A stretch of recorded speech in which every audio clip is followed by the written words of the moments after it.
All right. Okay, so a couple of things to talk about today. I'm going to flip the agenda around a little bit um, because Remain is not on, and we hopefully get some people to join. So maybe we could start with the site selection rubric manuscript. Colleen, are you okay if we start with that? We've had Sure. a little bit of Yeah. activity on it and some new calculations and stuff like that. Yeah. So I can't remember where I left it with you guys, but we had calculated the geographic center of the country, and then I realized that Montreal was, I think it was actually the second closest distance from the geographic center, but it had the lowest emissions per attendee. And I think that it all in retrospect makes sense because 80% of the attendee population lives in the eastern part of the country, meaning Central or Eastern time zone, and only 20% is in the Mountain or Pacific time zone. And so while like St. Libury in Illinois is our weighted geographic center, we're not a normally distributed population. So there's like skew, right? So it's almost like not only do we need to look at the mean, but we also need to look at the median. And so I went through the 2025 APSA membership roster and calculated the distance of each member from all of the various sites that we've looked at. And I will say this is an extraordinarily time consuming process. So going forward, we need to think about, I don't know if there's an AI solution for this or if there's like a geospatial mapping solution to be used in the long term. But if you look at Montreal compared to uh, Phoenix and Orlando, I think roughly 9% of the population lives within like 500 miles of Phoenix, 10% of the population within 100 miles of Orlando, and like 27% of the APSA population is within um, 500 miles of Montreal. And the number of attendees at the Montreal meeting that were within that area was like 33% of the attendees. So I think that what we have to consider is that when the meeting is close by, people are more likely to go, either because they can just go and drive or because it's going to be a shorter, quick flight and it's easier for them to get there. So I haven't sat down and looked at the rubric numbers yet. I just haven't had time the last couple of days, but I was going to look at what would happen if we split the rubric points. Like we have currently 70% attributed to the distance from the geographic center. I think we need to split it between distance from the geographic center and then percentage of population within 500 miles of the site. And just looking at the data, like Chicago's data is going to be amazing because there's, I think, also like somewhere around 30% of the population is close to Chicago.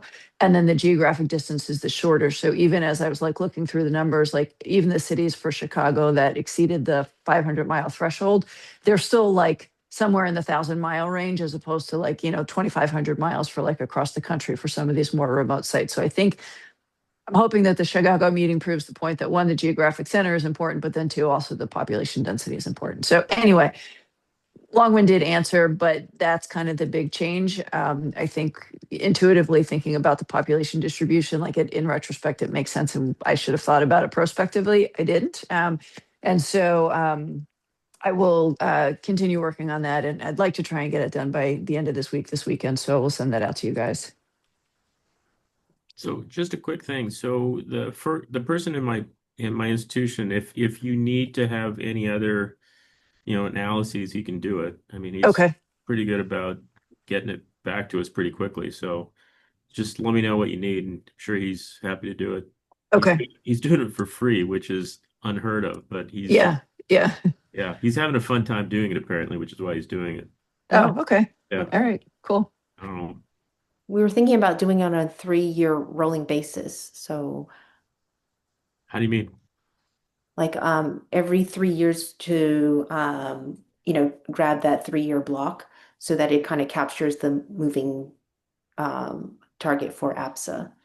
Got I it. was just going to do it year over year and have like, we would just look back at 5 years of data to inform the decisions, but each Yeah. year we'll have like new meeting information. So it's not, I think it would be more of an ongoing thing. Okay, so you want to look at, sorry, you want to look at rolling 5 years? I thought it was 3 years, but my, No, I think if we look at 5 years, because I don't think the population's going to change that much, but we would do it year over year and just add to the ongoing average. okay. Yeah, I So got the idea that it was like an iterative sort of thing, so we would have more for the statistician at your institution to work on, I guess is what I'm saying. so apparently the geographic center now is closer to St. Louis. Which I think the St. Labori calculation that Wynn came up with also would be St. Louis would be the closest major Hmm. center. So I think like for practical purposes, and I did some of the calculations like when I was doing from a central area, like I calculated them from St. Louis. Because basically when I'm calculating the distances, I'm using the airport codes and then calculating it by flight distance because that's really what we're tracking. And Hmm. so, if somebody in APSA happened to live in St. Labori, they would fly out of St. Louis. So I use that airport code as the calculation basis. Okay, great. Um, Colleen, I'm gonna be out for the next like 2 weeks, really. So when you kick it back, there'll be a little delay before I can look at it, just to let you. Okay, But no thank you. problem. Okay, thank you for sharing details about that. I think it's really great to refine the analysis, and it does kind of clarify it or help us look again at why there was that discrepancy. Okay, then let's move on to Colleen. Do you mind if I just keep you on for this post-meeting survey? Because it's before we had talked really briefly about that, and I just wanted to follow up to make sure. Did we come up with the questions that we wanted to send and have in the post-meeting survey? You know what? I don't know that I followed up on that, so I probably dropped the ball on it. I will look through. Uh, I have it somewhere, the questions that they used for the SIOP meeting in Europe, and I think we can just use the same questions that they used. I think that I think it was pretty generic. Like, did you learn about sustainability at this meeting? And like, what's one thing you would take back? Or I forget exactly, but I think that would cover the bases. But um, I can look for that and get that back to you as well by the end of the week. Okay, maybe send it to Jen. Is that appropriate if we send it to you to include with the post-meeting survey? Yeah, we're adjusting the post-meeting evaluation a little bit. But send them to me, and if it's only two questions, it shouldn't be a big deal. Yeah, I think it was like literally two questions. Okay. Because our post-meeting evaluation has gotten pretty robust, so we're seeing what we can cut out.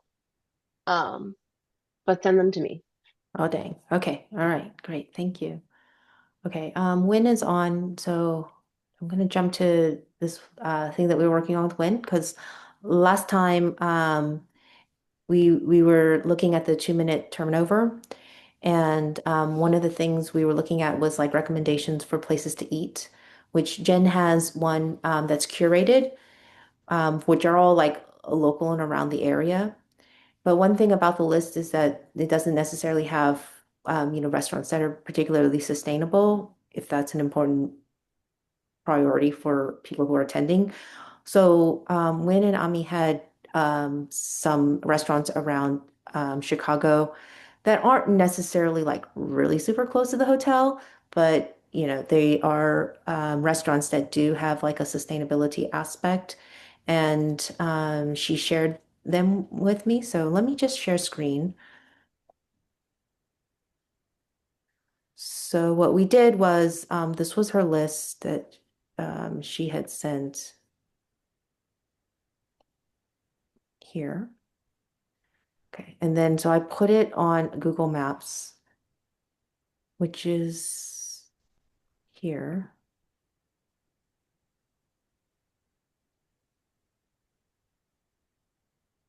Okay, hold on. How do I open this one up? Let's see. Chicago. Okay, here we go. All right, so I'm gonna minimize this. So you guys tell me if you think something like this is helpful. Our location is way over here, so you can see that this does range a little bit away from the hotel. Oops, zoomed the wrong way. Our hotel is like over here, somewhere here. And but what this does is it has a list of the locations, and also Win has included like a little um commentary about it. Before you could see a little bit more. I don't know. Here it's she had put down a lot of the details there that had said like how far it was, and I don't know why I don't see that information anymore. Oh yeah, I can jump in quick. Hi everyone. Hey. Okay. I think I put that into, I had just sent it in an email, kind of in a block format. And if anyone wanted to take that and put it into, I think having the map is great. If anyone wanted to format that in a way that maybe kind of fit into some of the materials that are already going out to the APSA group related to sustainability, I just wanted to keep it kind of pretty neutral. But yeah, I included just a brief description that was mostly pulled from the internet, and then also the distance from the conference center, both in walking, if walking seemed reasonable, biking, and then public transit. And say they're all kind of within 30 to 45 minutes, a few are walkable from the hotel, but they're just restaurants that either I've been to or that I've heard of around the Chicago area that all have kind of a focus on sustainability in some kind of aspect, whether that's locally sourcing or their practices at the restaurant. Some of them, like North Pond, have like a garden that they grow on like their rooftop, which is very neat. And it's also one of the recent Top Chef finalists, which is also just kind of fun and interesting. But yeah, hopefully it'll be helpful if there's any way to incorporate it. And if not, I will take no offense. These are just restaurants that I love going to. So maybe when you're all here in Chicago, you'll find one or two that stand out to you as well.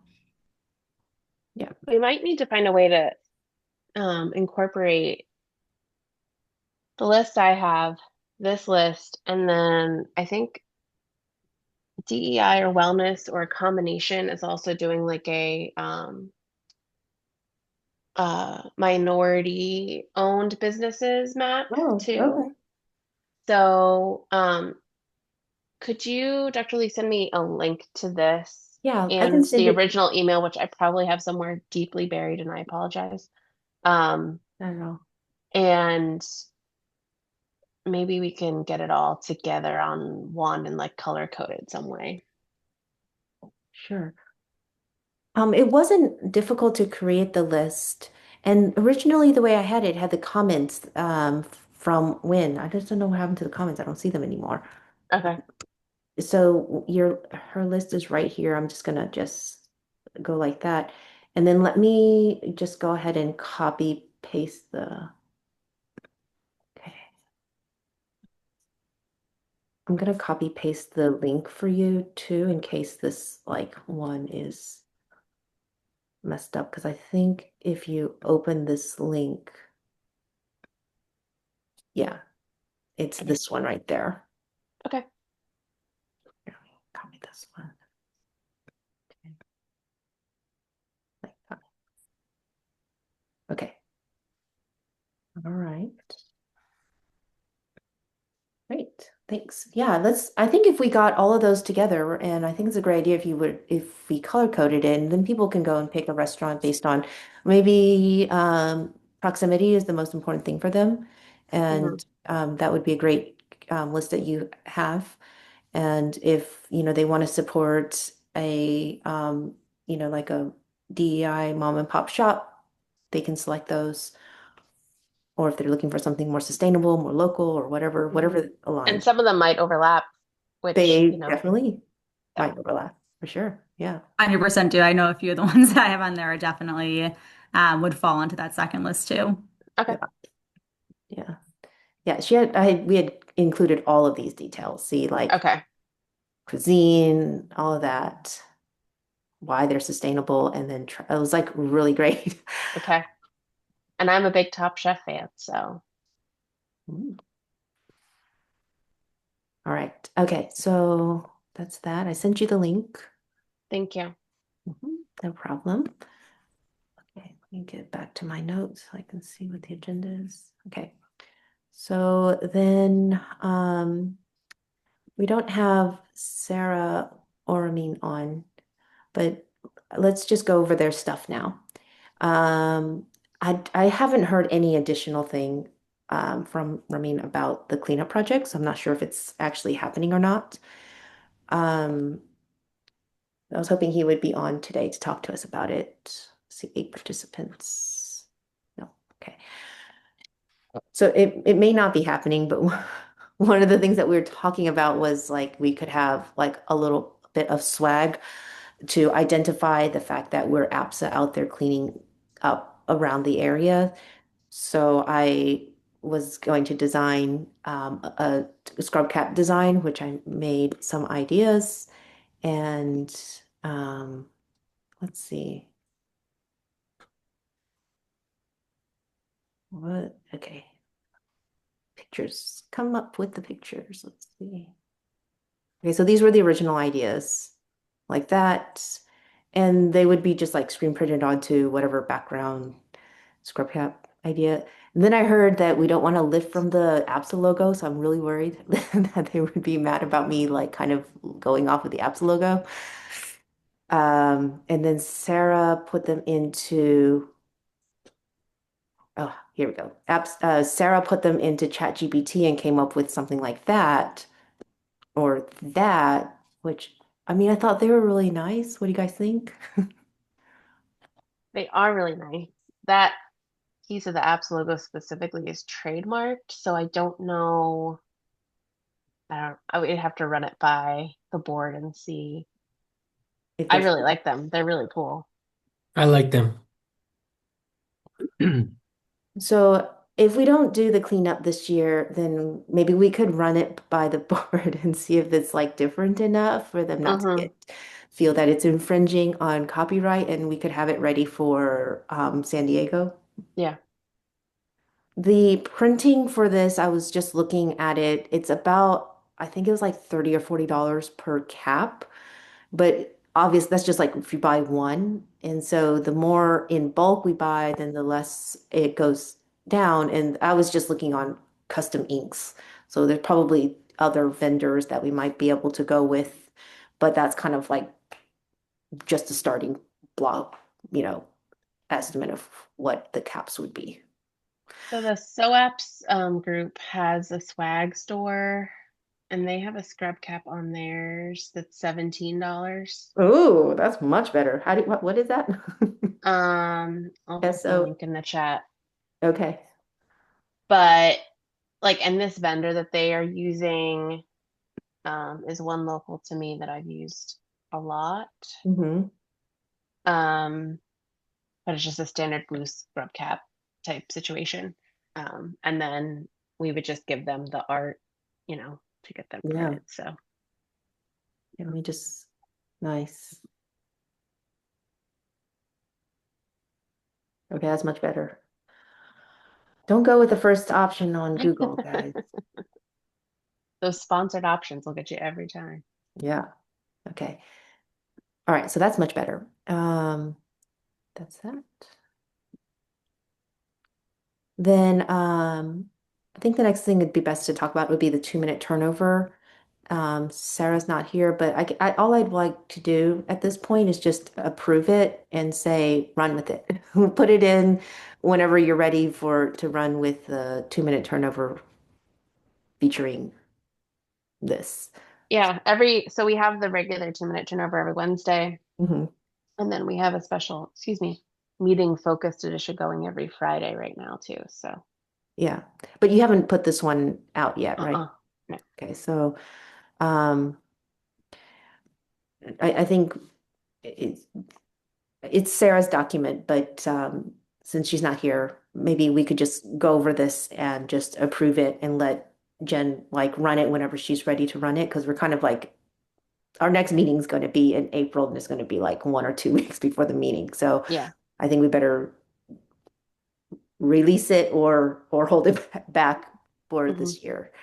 But I mean, I thought it's very similar to the one that we did last year. So um, a little tip. And all of this is actually already on her website. So um, I don't think there's anything really. Oh, here we did have this like wanting to add healthcare related facts.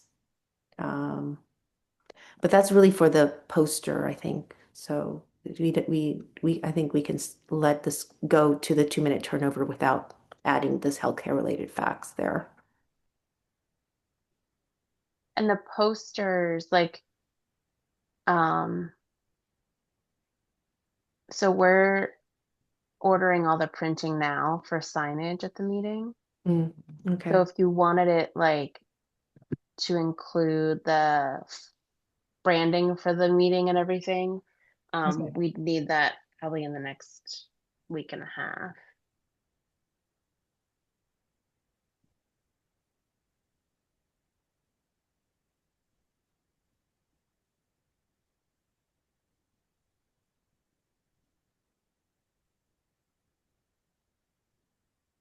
Yeah, that's important for her to know. Hmm. Yeah, because right now this is Black Earth Compost branding. Um, okay. So, and then here, we would just have instead of whatever link, Yeah. we would have hopefully the map Hmm. linked on there. This one's the one that was curated, and then there's another. Hopefully, we can have the link there. Okay, I'm Okay. gonna get rid of this. Okay. Are you guys okay if we just go ahead and approve this?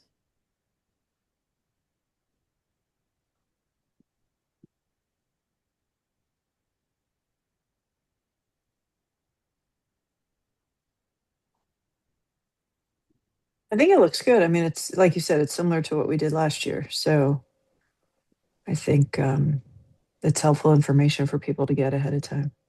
Hmm. Do you want to give more specific about the trains? In other words, which one to board and stuff from the airport? Okay, let's see. To hotel. Maybe we could say which exit to take for the hotel right here. Yeah, like which yeah, you got the blue line, which is good. Wayne, are you still on? I guess that's good. I'm just trying to be specific because I like it. the more specific you can be, the better, more likely that someone is not going to just say, I'm just going to Uber it. Yeah. Yeah, I'm still here. I can add the train stops. That's really easy. The the trick is coming from downtown Chicago, it looks like we have a really robust train system, but it's actually the Sheraton's in a pretty inconvenient location because the train lines that go to most of these places actually don't really service kind of that specific part of River North. So it's still a bit of a walk to a train line, but I can get a little bit more granular on like the best directions. Do you have access to this document? Yes, I think I do, but if you resend it, then that would be helpful. Do you have it? Why do I not? Doesn't look like. Another way of Yes, you making do. this Okay.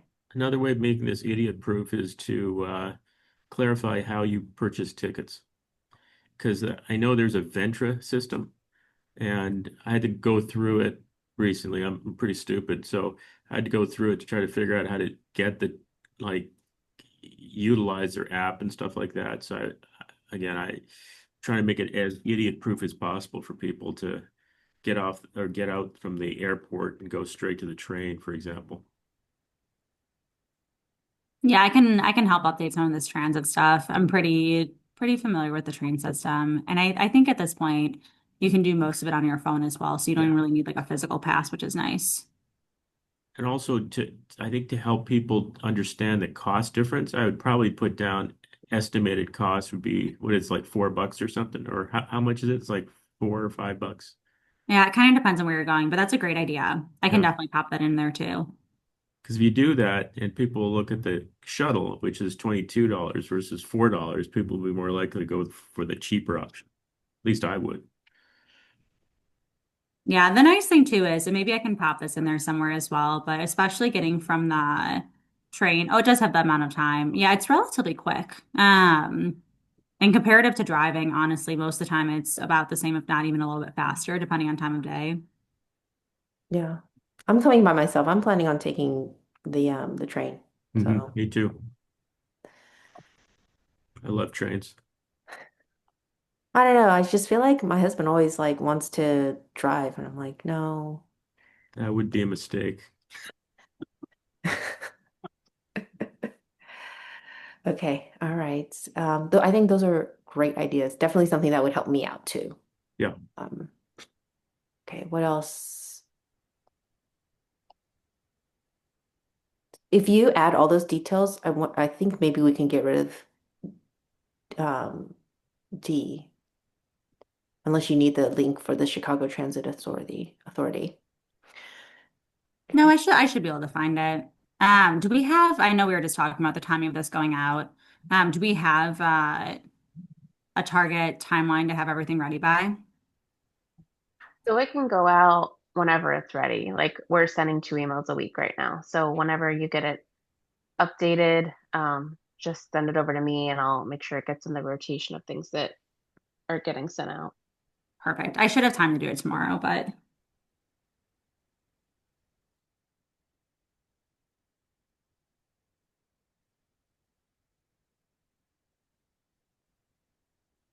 Jen, you have access to it, right?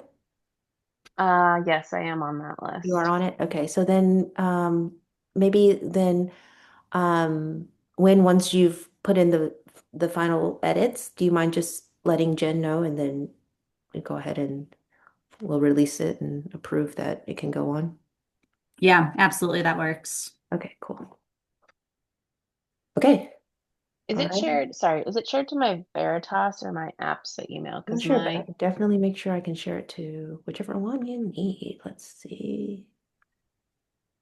Okay. my Google Drive is tied to my Veritas email.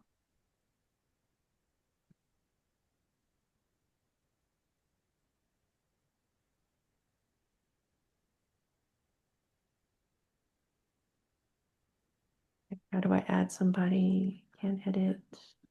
Okay, so is this The the one J you want? James no at veritasamc.com. G Jane. Yeah, J Oh, James yeah, at that one. Okay. Veritas. Yep, that one. Pretty sure I did not give it to that one, but now it is there. Okay, good. Thank you. Change. Okay, that should be right. Can edit. Okay, all right. That works. And just let me know if it doesn't. So Okay. fix that for you. Okay. The next thing I believe then is about the scavenger hunt, which isn't really bingo anymore. It's gonna be this sort of like person scavenger hunt, but really more this bingo. Or it seems like it's more of a scavenger hunt, right? An online scavenger hmm hunt rather than bingo. So we needed to talk to the person for the Whovia app. Have you heard back? Yeah. So the level of Hoova that we purchased doesn't Um, include like so, but then I was reading about the thing you sent, and it's really just using the chat feature in there. But the way that the program committee has done scavenger hunts in the past is just having people upload the photos to Instagram or Twitter and coming up with a hashtag that at the end of the meeting, then we, search for that hashtag and see who's completed the most tasks, um, type thing. yeah. And how did you guys advertise it before? It was definitely, I don't think we've done it for like 2 years, but it was in the emails that went out. It was definitely in the like scrolling slides at the meeting. We announced it in the Hooba app, um, through push notifications. Um, Mhm. I think that was it. Okay. Okay. So we could, yeah, we could do that. I think that's how this kind of originally came up with hmm was like a picture, hashtag, and And then I don't know how we determine the winner. Yeah. It's well, the way they did it was people who participated, in more than posting one photo, you pick, they have to find at least X amount of items or post X amount of things. You throw their names in a hat and pick one. So it's like a raffle. Yeah. Yeah. Okay, so we could do it like that. This bingo thing was just, really complicated Hmm. and needed like, somebody to keep working at it in order to determine whether or not people made bingo to basically Right. get us same ticket for the raffle. So, I mean, I think it would just be pretty straightforward to just do a scavenger hunt like that. Hmm. And it's all virtual. You're not paying anything. The game itself is sustainable.